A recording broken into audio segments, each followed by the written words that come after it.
बच्चों का दिमाग बहुत ही शक्तिशाली होता है, पर लंबे समय तक कंसंट्रेट करना उनके लिए मुश्किल होता है, क्योंकि पहले तो उन्हें पढ़ाई और स्कूल के विषयों में मजा नहीं आता। उनका मन बहुत सी बातों से डिस्ट्रैक्ट होता रहता है। कंसंट्रेशन की इस कमी की वजह से बच्चों की पढ़ाई तो कमजोर रहती ही है, दिमाग का वेट कमजोर रह जाता है। यदि हम एकाग्रता बढ़ाने के लिए उन पर जोर जबरदस्ती करेंगे तो वो पढ़ाई से चिढ़ने लगेंगे, जिससे उनका रिजल्ट और भी खराब हो जाएगा और आत्मविश्वास भी खत्म हो जाएगा। बच्चे आजकल बहुत ही कम उम्र में ही कंपटीशन की तैयारी शुरू कर देते हैं, क्योंकि अगर पढ़ाई की शुरुआती सालों में ही सही नींव पड़ जाए तब कहीं जाकर बोर्ड एग्जाम्स और कंपटीशन में अच्छी ग्रेड या सीजीपीए बनती है, जिससे अच्छे कॉलेज व यूनिवर्सिटीज में एडमिशन मिलता है और तब कहीं जाके अच्छा करियर बनता है। ऐसी स्थिति में एकाग्रता या आत्मविश्वास की कमी से मुश्किलें बढ़ सकती हैं।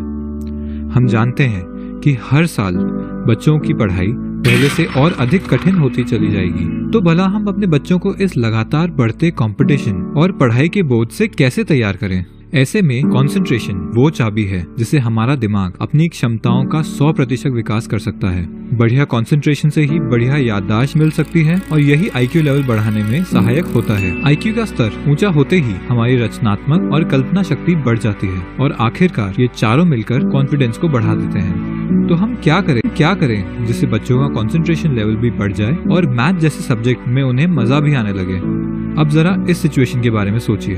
एक पतले दुबले छोटे बच्चे को 40 किलो का भारी भरकम वजन उठाने को बोला जाए तो वो भला कितनी भी कोशिश क्यों ना करे, वो ऐसा नहीं कर पाएगा और हो सकता है कि इस नाकाम कोशिश में वो खुद को चोट लगा बैठे। पर इसका एक आसान सा उपाय है। यदि वो शुरुआत में हल्के वजन के साथ नियमित अभ्यास करे और रेगुलरली एक लंबे समय तक ऐसा ही करता रहे तो धीरे धीरे उसका शरीर भारी वजन को उठाने का भी अभ्यस्त हो जाएगा और फिर 40 किलो का वजन उठाना एक आसान सा काम बनकर रह जाएगा। ठीक यही तकनीक व एक्सपर्ट ट्रेनिंग के साथ बच्चा सबसे मुश्किल सब्जेक्ट्स में भी सबसे बढ़िया प्रदर्शन कर सकता है। और इस पूरी प्रक्रिया के केंद्र में है एबेकस। पहले देखते हैं कि एबेकस है क्या। एबेकस नंबर्स को बीड्स में खेल की तरह दिखाता है और एबेकस में हम कई तरह के गणितीय कार्य जैसे एडिशन, सब्सट्रैक्शन, मल्टीप्लिकेशन और डिवीजन कर सकते हैं।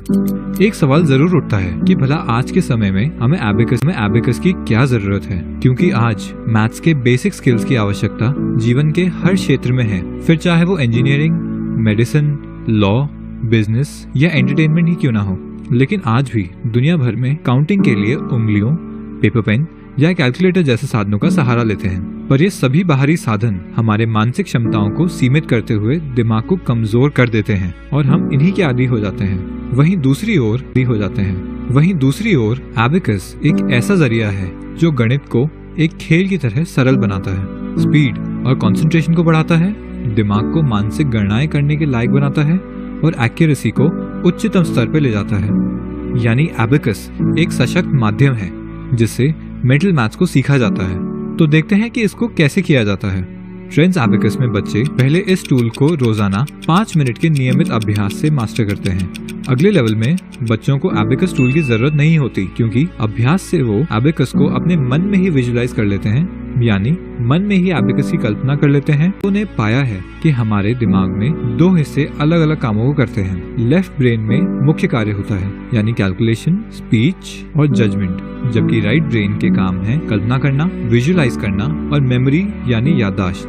जब बच्चे पेन पेपर का इस्तेमाल करते हैं तो वो केवल अपने लेफ्ट ब्रेन का ही इस्तेमाल करते हैं और उनका राइट ब्रेन एक्टिव नहीं होता, जबकि एबेकस पद्धति में बच्चा अपने राइट ब्रेन का इस्तेमाल करते हुए एबेकस टूल को मन में विजुलाइज करता है और मेमोरी में नंबर्स को याद रखता है और इस तरह पूरी प्रक्रिया में अपने दिमाग का पूरा इस्तेमाल करता है। बच्चों का कंसंट्रेशन यानी एकाग्रता का स्तर बढ़ते बढ़ते 7 गुना तक इम्प्रूव हो जाता है। एबेकस से बच्चों के आईक्यू और मेमोरी में भी जबरदस्त बढ़ोतरी हुई है और क्वेश्चन सॉल्व करने की स्पीड तो बहुत ही असाधारण है। इसका रिकॉर्ड रख पाना भी मुश्किल है। हार्वर्ड यूनिवर्सिटी द्वारा किए गए एक सर्वे में पता चला है कि सफलता में 88% योगदान हमारी सॉफ्ट स्किल्स यानी पर्सनैलिटी और टैलेंट से मिलता है। मात्र 12% योगदान हमारे एकेडमिक स्किल्स का होता है।